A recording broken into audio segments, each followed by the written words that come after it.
The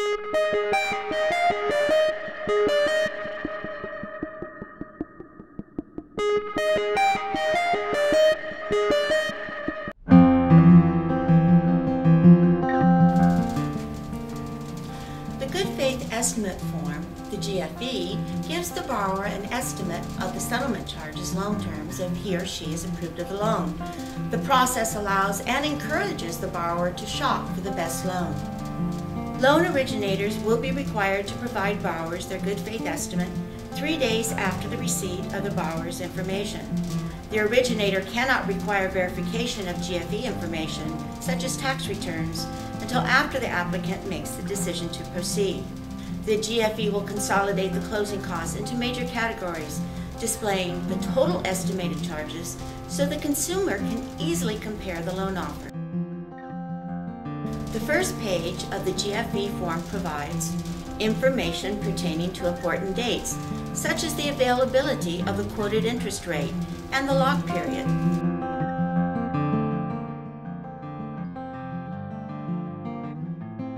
A summary of the loan including answers to key questions and basic information that many times is not realized by the borrowers until signing, if they take the time to read the fine print, such as, well, what's the term of the loan? Is the interest rate fixed or can it change? Is there a prepayment penalty? Is there a balloon payment? What are the total closing costs? And what is that monthly payment I'm going to be paying? Page 2 of the GFE is the real heart of the estimate, providing written, clear estimates of the basic settlement charges.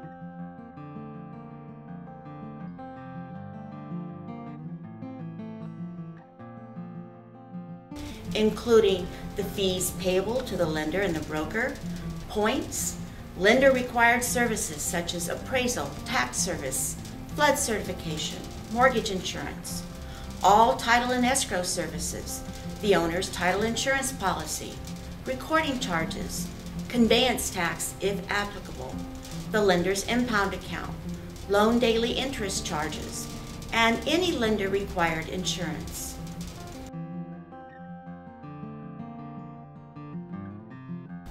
All these fees are set forth as a total of the estimated settlement charges. The top of page 3 describes the charges that can change and those which cannot. This is referred to as the increased tolerance. The fees that cannot increase include origination charges, those fees payable to the lender and broker, the charge or credit for points, and conveyance tax.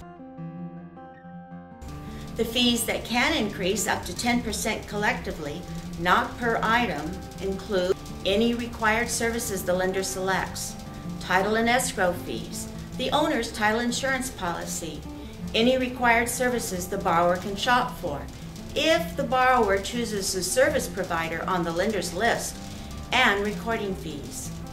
Now, the fees that can change without regulation include any required services that the borrower can shop for, but the borrower chooses not to use the ones on the lender's list, the lender's impound account, the daily interest rate, and any homeowner's insurance required by the lender.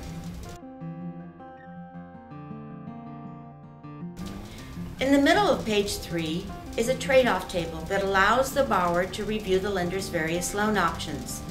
The table provides information about lower settlement charges with a higher interest rate, and lower interest rates with the higher settlement charges. And finally, at the bottom of the page is a shopping cart to compare GFEs from different loan originators so that the borrower can best determine which is the loan to fit his or her needs. To sum up, a good faith estimate is required when a borrower applies for a loan.